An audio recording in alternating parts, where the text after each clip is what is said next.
Hello दोस्तों, कैसे हैं आप सब लोग। उम्मीद करता हूं काफी अच्छे होंगे। तो दोस्तों आज के इस वीडियो के अंदर हम बात करेंगे स्यूला वाइनयार्ड्स के आईपीओ का, जो कि 12 दिसंबर से लेकर 14 दिसंबर के बीच में ओपन होने वाला है। तो इस वीडियो के अंदर पूरा रिव्यू करेंगे इस आईपीओ का और जानेंगे कि इस आईपीओ में अप्लाई करना चाहिए या नहीं करना चाहिए। तो सबसे पहले इसका ग्रे मार्केट का प्रीमियम देखेंगे, इससे हमें लिस्टिंग गेन्स का अंदाजा हो जाएगा। फिर दोस्तों जानेंगे इस कंपनी की डिटेल्स के बारे में, मतलब इसका सेक्टर कैसा है, फ्यूचर में हमें कैसा रिटर्न देगा। तीसरा हम जानेंगे इसके फाइनेंशियल्स और फंडामेंटल्स के बारे में, मतलब ये कंपनी प्रॉफिट मेकिंग है या लॉस मेकिंग कंपनी है, और अपने जो पीयर कंपटीटर्स हैं उनसे ये कैसा परफॉर्मेंस कर रही है। फिर दोस्तों जानेंगे इस आईपीओ की डिटेल्स के बारे में, और दोस्तों अंत में मैं आपको बताऊंगा कि इस आईपीओ में अप्लाई करना चाहिए या नहीं करना चाहिए, और करें तो लिस्टिंग गेन्स के हिसाब से या लॉन्ग टर्म के हिसाब से। सारी चीजें इस वीडियो के अंदर हम क्लियर करेंगे। तो दोस्तों सबसे पहले बात करें इसके ग्रे मार्केट के प्रीमियम की। तो दोस्तों इसका जो ग्रे मार्केट का प्रीमियम है, प्राइस बैंड आने से पहले इसका ग्रे मार्केट का प्रीमियम 70-80 रुपए के आसपास चल रहा था, और अभी जो इसका ग्रे मार्केट का प्रीमियम चल रहा है 35 रुपए पर शेयर, 35 रुपीज पर शेयर इसका ग्रे मार्केट का प्रीमियम है। काफी कम चल रहा है। 42 मतलब 42 शेयर का ये लॉट है, तो 35 × 42 करते हैं तो करीबन 1470 रुपए हमें एक लॉट पर आज की तारीख में फायदा बता रहा है। अगर परसेंटेज वाइज देखते हैं तो करीब 10% जैसा ग्रे मार्केट का प्रीमियम है आज की तारीख में, जो कि देखा जाए तो बहुत कम चल रहा है। मतलब अभी लिस्टिंग गेन्स के हिसाब से अप्लाई करना है तो थोड़ा रिस्की नजर आ रहा है, तो अभी संभल कर हमें देख के अप्लाई करना है। मतलब मैं डेली आपको ग्रे मार्केट के प्रीमियम पर अपडेट देता रहता हूं, तो क्या है कि आप हमसे जुड़े रहिए तो आपको डेली अपडेट मिलता रहेगा। और टेलीग्राम चैनल की लिंक आपको डिस्क्रिप्शन के अंदर मिल जाएगी, इंस्टाग्राम की भी लिंक डिस्क्रिप्शन के अंदर है, और फ्री में डीमेट अकाउंट बनाना है तो उसकी भी लिंक डिस्क्रिप्शन के अंदर आपको मिल जाएगी। और दोस्तों इंस्टाग्राम पर भी अब रेगुलर अपडेट्स आते रहते हैं, तो आप इंस्टाग्राम से भी हमसे जुड़े रहिए। फिर दोस्तों बात करें इस कंपनी की डिटेल्स के बारे में, मतलब ये कंपनी काम क्या करती है। तो देखिए दोस्तों, ये कंपनी जो है इनकॉर्पोरेट हुई थी 2003 के अंदर। दोस्तों ये इंडिया की लार्जेस्ट वाइन मैन्युफैक्चरर कंपनी है। वाइन दोस्तों अलग चीज होती है, जो ये विस्की वोडका वगैरह आप देखते हैं उससे अलग होती है वाइन, मतलब ये प्रीमियम कैटेगरी के अंदर आती है। और ये वाइन मैन्युफैक्चरिंग के अंदर इंडिया के अंदर लीडिंग कंपनी है 52% मार्केट शेयर के साथ, तो ये बहुत जबरदस्त बात है इसके लिए। और दोस्तों ये वाइन मैन्युफैक्चर जो करती है अंगूरों से, मतलब ग्रेप्स उससे करती है वाइन मैन्युफैक्चरिंग। और ये जो अंगूरों की खेती है, मतलब जो अंगूरों की फार्मिंग है, ये खुद करते हैं। और एक दो जो अंगूरों की किस्में हैं जिससे वाइन मैन्युफैक्चर करते हैं, के द्वारा ही पहली बार इंडिया के अंदर लाई गई थी, और इससे बढ़िया क्वालिटी की वाइन बनती है।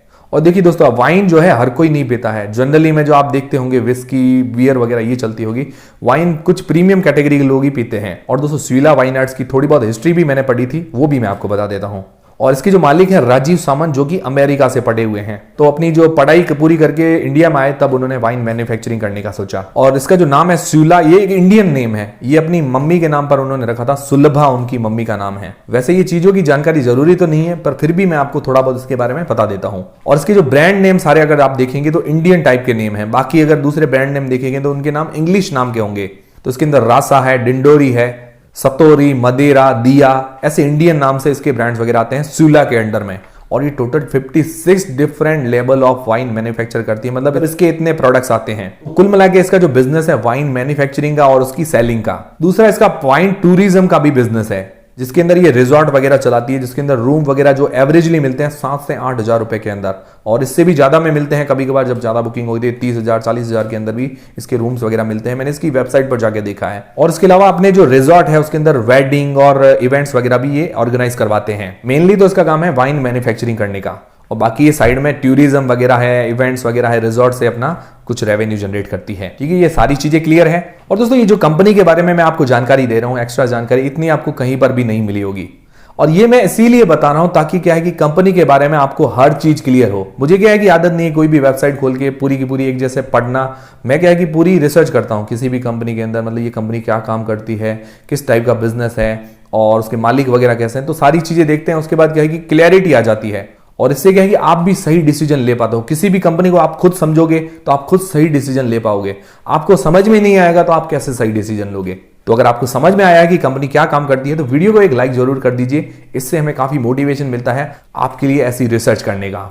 और इसकी टोटल 6 मैन्युफैक्चरिंग फैसिलिटीज है, 4 इसकी खुद की है, 2 लीज पर ली हुई है। और इसके टोटल इंडिया के अंदर 23,000 टच पॉइंट्स है, मतलब जहां पर ये सेल वगैरह करती है, जैसे रिटेल टच पॉइंट्स है, उसके अलावा होटल और रेस्टोरेंट्स, टोटल 23,000 इसके टच पॉइंट्स हैं। तो सिंपली आपको समझ में आ गया ये वाइन मैन्युफैक्चरर कंपनी है, और 52% मार्केट शेयर के साथ ये लीडिंग कंपनी है इंडिया के अंदर वाइन मैन्युफैक्चरिंग में। तो ये काम अच्छा है, सेक्टर अच्छा है, डिमांडिंग भी सेक्टर है। पर दोस्तों हमें इसकी वैल्यूएशंस वगैरह देखनी पड़ेगी, इसके फाइनेंशियल्स देखने पड़ेंगे कि फेयर वैल्यूएशंस पर है या नहीं है। तो दोस्तों अगर इसके फाइनेंशियल्स हम देखें तो इसके जो एसेट्स हैं 2020 के अंदर इसके एसेट्स बढ़िया थे, 2021 के अंदर देखें तो इसके एसेट्स जो हैं घटे हैं। फिर वापस दोस्तों 2022 के अंदर इसका जो एसेट्स हैं उसके अंदर थोड़ा सुधार देखने को मिला है। और अगर क्वार्टरली देखें सितंबर 2021 से लेकर सितंबर 2022 तक इसके एसेट्स में थोड़ा सुधार हुआ है। और रेवेन्यू के अंदर भी देखें तो रेवेन्यू के अंदर भी सेम पैटर्न चल रहा है, मतलब 2020 से 2021 के अंदर इसका रेवेन्यू घटा है, फिर वापस 2022 के अंदर थोड़ा बढ़ गया है। और अभी 6 महीनों की बात करें सितंबर 2022 तक, मतलब FY23 के 6 महीनों की भी अगर बात करें तो उसके अंदर भी इसका रेवेन्यू जो है बढ़ा है, एसेट्स जो है थोड़े बड़े हैं। और 2022 के अंदर इसने 456 करोड़ रुपए का रेवेन्यू जनरेट किया था। और FY23 के 6 महीनों की भी बात करें तो उसके अंदर भी इसके अच्छे रेवेन्यू जनरेट करने की पूरी उम्मीद है। फिर प्रॉफिट आफ्टर टैक्स की बात करें तो 2020 के अंदर ये लॉस मेकिंग कंपनी थी, 16 करोड़ रुपए का लॉस था। और 2022 के अंदर 52 करोड़ रुपए का प्रॉफिट है, तो मतलब प्रॉफिट के अंदर अब इंक्रीमेंट हो रहा है। और FY23 के 6 महीनों के अंदर भी प्रॉफिट काफी अच्छा जनरेट किया है, करीब करीब 30 करोड़ रुपए का। अगले 6 महीनों की बात करें तो 30 करोड़ रुपए का और जनरेट कर सकती है, तो 60 करोड़ रुपए के आसपास हम FY23 का प्रॉफिट मान सकते हैं, मतलब ये एक अंदाजा है। और इसके अलावा नेट वर्थ भी इसकी बड़ी है, पर इसका डेप्थ अगर देखें, डेप्थ मतलब जो उधारी है वो भी घटी है, पर अभी भी इसके ऊपर 214 करोड़ रुपए की उधारी है, जो कि एक नेगेटिव पॉइंट है इसके लिए। और इसके ऊपर उधारी थोड़ी ज्यादा है, पूरा ऑफर फॉर सेल के अंदर है ये, मतलब जो प्रमोटर है अपनी हिस्सेदारी बेचेंगे, कोई भी नया शेयर नहीं आएगा। थोड़ा फ्रेश इश्यू होता है तो इससे क्या है कि अपनी उधारी भी चुका सकते थे, तो ये थोड़ा नेगेटिव पॉइंट है इसके लिए। अब दोस्तों इसकी वैल्यूएशंस भी हम देख लेते हैं, तो स्यूला वाइन आर्ट्स का जो 2022 के अंदर रेवेन्यू है 456 करोड़ रुपए का, और इसका जो प्राइस टू अर्निंग रेशियो निकल कर आता है अभी 2022 की अर्निंग के हिसाब से 54 का, और इसके इंडस्ट्री का जो प्राइस टू अर्निंग रेशियो है 29.8 का। तो अपने इंडस्ट्री के जो शेयर है उनसे ये काफी महंगा लिस्ट होगा। दोस्तों इसके जो पीयर कंपीटिटर्स है उसके अंदर यूनाइटेड स्पिरिट्स, जो कि मैकडोवेल्स कंपनी आपने नाम सुनी होगी, तो यूनाइटेड स्पिरिट्स 9750 करोड़ रुपए का उसका रेवेन्यू है 2022 के अंदर, मतलब अगर इस कंपनी से माने तो 20-22 गुना ज्यादा है रेवेन्यू। और उसका जो प्राइस टू अर्निंग रेशियो है सिर्फ 61 का, और इसका है 54 का, तो मतलब काफी महंगी वैल्यूएशंस है अगर स्यूला की देखे तो। फिर दोस्तों दूसरा जो इसका पीयर कंपटीटर है रेडिको खैतान, जिसके आपने बॉटल सुनी होगी, मैजिक मोमेंट्स है और 8 PM है, तो ये सारे इसके ब्रांड्स हैं। सारी चीजें मैं क्लियर करूंगा, आपको टेंशन लेने की जरूरत नहीं है, जो भी नाम आपने सुन रखे हैं वो मैं सारी चीजें क्लियर करूंगा। तो ये रेडिको खैतान के अंडर में आते हैं, 2880 करोड़ रुपए का रेवेन्यू है 2022 के अंदर, और उसका पीए 62 का। और रेडिको खैतान से सूला जो है 6 गुना छोटी कंपनी है, तो लगभग देखा जाए तो उसके बराबर ही वैल्यूएशंस हैं, तो सूला अभी भी महंगी है। फिर दोस्तों तीसरी पीयर कंपटीटर है यूनाइटेड ब्रूवरीज, क्योंकि किंगफिशर या इंडियन बियर नाम से आपने सुना होगा, मतलब जो नाम आपने सुन रखे हैं वो बता देता हूं। तो ये यूनाइटेड ब्रूवरीज के अंडर में आते हैं, उसका रेवेन्यू है 2022 के अंदर 5870 करोड़ रुपए का, और उसकी जो पी है 85.4 का, मतलब ये पी वाइज जो है यूनाइटेड ब्रूवरीज काफी महंगी है, और उसका जो पी है 54 का। और यूनाइटेड ब्रूवरीज जो सूला से 13 गुना बड़ी कंपनी है रेवेन्यू के मामले में, तो उससे देखा जाए तो थोड़ी सस्ती वैल्यूएशंस पर है, पर ओवरऑल अगर देखा जाए जो इसका रेवेन्यू जनरेट कर रही है उस हिसाब से काफी महंगी वैल्यूएशंस पर है। तो इन सभी से इतनी छोटी कंपनी है फिर भी इसकी वैल्यूएशंस काफी हाई ये मांग रहे हैं, तो ये अनफेयर है थोड़ा, मतलब ये फेयर वैल्यूएशंस नहीं है। अगर आप देखा जाए तो 25 के पीई के आसपास ये लिस्ट हो सकती थी, पर्सनली ऐसा मेरा मानना है। आपका मानना या किसी और एक्सपर्ट का मानना अलग हो सकता है, मतलब ये मेरा पर्सनल व्यू रख रहा हूं और कुछ भी नहीं है। मतलब ये अभी जो वैल्यूएशंस है उससे आधी वैल्यूएशंस पर ये लिस्ट हो सकता था, तो इसके अंदर क्या है कि हमें लिस्टिंग गेन्स के और लॉन्ग टर्म के हिसाब से भी अच्छे चांसेस बन जाते हैं। फिर दोस्तों आईपीओ की डिटेल्स के बारे में अगर बात करें तो 12 दिसंबर से लेकर 14 दिसंबर के बीच में ये आईपीओ ओपन रहेगा, और इसका जो प्राइस बैंड रखा गया है 340 रुपए से लेकर 357 रुपए के बीच में, जो कि बहुत ज्यादा। मैंने आपको कहा कि इसकी आधी वैल्यूएशंस होनी चाहिए थी, करीबन 180 रुपए से लेकर 200 रुपए के बीच में अगर इसका प्राइस बैंड होता तो फेयर वैल्यूएशंस होती, और उसके अलावा लॉन्ग टर्म और लिस्टिंग गेन्स दोनों में हमें अच्छे चांसेस बन जाते। पर अब देखिए आगे क्या होता है, डिमांड वगैरह कैसी रहती है। फिलहाल अभी तो डिमांड काफी कम है। और दोस्तों ये मैं पर्सनली कह रहा हूं मेरे अकॉर्डिंग, मतलब जो ये वैल्यूएशंस है मेरे अकॉर्डिंग कह रहा हूं, मेरा पर्सनल व्यू रख रहा हूं और कुछ भी नहीं है। और ये 42 मतलब 42 शेयर का ये लॉट है, और इसका जो इश्यू साइज है 960 करोड़ रुपए का, और पूरा ऑफर फॉर सेल के अंदर है। मतलब जो प्रमोटर है अपनी 1.5% की हिस्सेदारी बेचकर निकल रहे हैं, 1.11% की हिस्सेदारी, और उसके अंदर 960 करोड़ रुपए ये मांग रहे हैं। तो ये भी 1.11% के बदले 960 करोड़ रुपए थोड़े ज्यादा नजर आ रहे हैं मुझे। और देखिए दोस्तों थोड़ा फ्रेश इश्यू होना चाहिए था, जो इसके ऊपर 214 करोड़ रुपए की उधारी है, फ्रेश इश्यू अगर होता उससे उधारी चुका देते तो ये अच्छी बात होती, कंपनी के लिए पॉजिटिव बात होती, पर फ्रेश इश्यू नहीं है तो ये सबसे बड़ा नेगेटिव पॉइंट हो जाता है।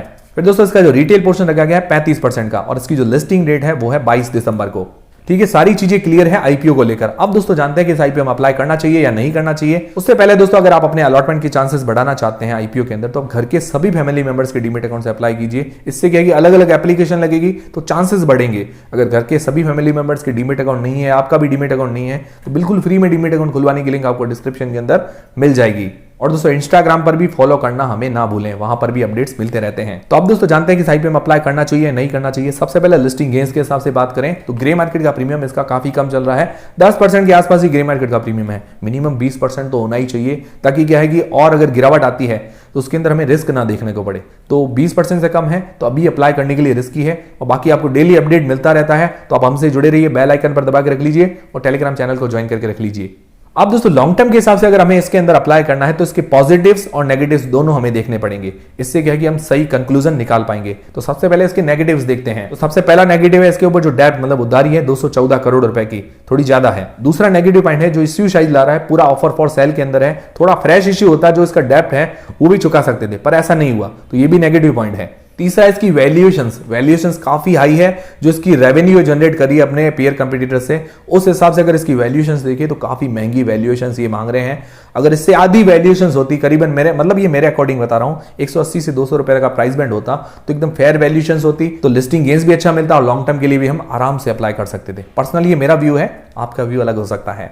फिर चौथा नेगेटिव पॉइंट ये है कि 2022 और इसके अलावा FY23 के 6 महीने उसके अंदर इसका रेवेन्यू प्रॉफिट अचानक से बढ़ गया है। तो ये हालांकि कंपनी ग्रोथ वगैरह करती है, पर थोड़ा सोचने वाली बात है। और फिर दोस्तों अगर इसके प्रमोटर की होल्डिंग देखें, अगर आईपीओ वगैरह आने के बाद जो प्रमोटर की होल्डिंग सिर्फ 27% की रह जाएगी, जो कि ये नेगेटिव पॉइंट है। मिनिमम 50% के आसपास तो होनी चाहिए, ताकि क्या है कि कंपनी में प्रमोटर की हिस्सेदारी अच्छी रहेगी तो डिसीजन वगैरह वो सही से ले पाएंगे और कंपनी डूबेगी नहीं। कभी कभार क्या है कि हिस्सेदारी कम होती है तो वो डिसीजन खुद नहीं ले पाते हैं, तो ये नेगेटिव पॉइंट है इसके लिए, प्रमोटर होल्डिंग बहुत कम है।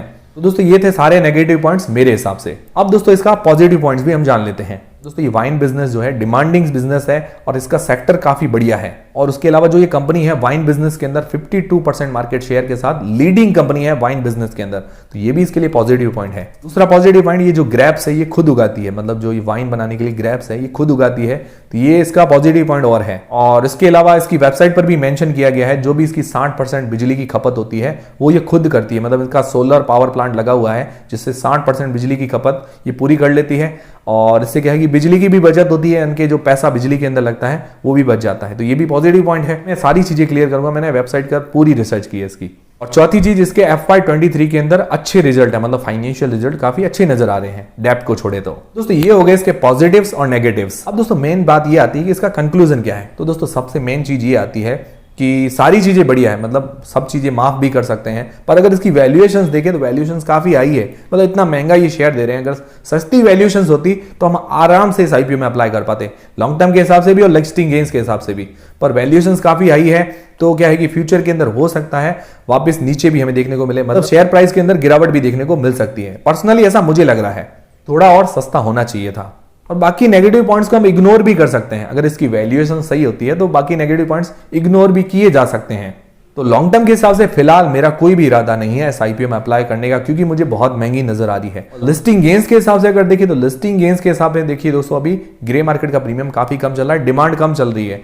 अगर ग्रे मार्केट का प्रीमियम बढ़ता है तो हम सोच सकते हैं लिस्टिंग गेन्स के हिसाब से अप्लाई करने के लिए। तो पर्सनली इसके अंदर मेरा व्यू है कि मैं सिर्फ लिस्टिंग गेन्स के हिसाब से अप्लाई करने की सोचूंगा, वो भी अभी नहीं, उसके बाद अगर डिमांड बढ़ती है, पहले दूसरे दिन के सब्सक्रिप्शन वगैरह देखूंगा, उसके बाद देखूंगा कि इसकी डिमांड अच्छी है तो मैं अप्लाई करने की सोचूंगा लिस्टिंग गेन्स के हिसाब से।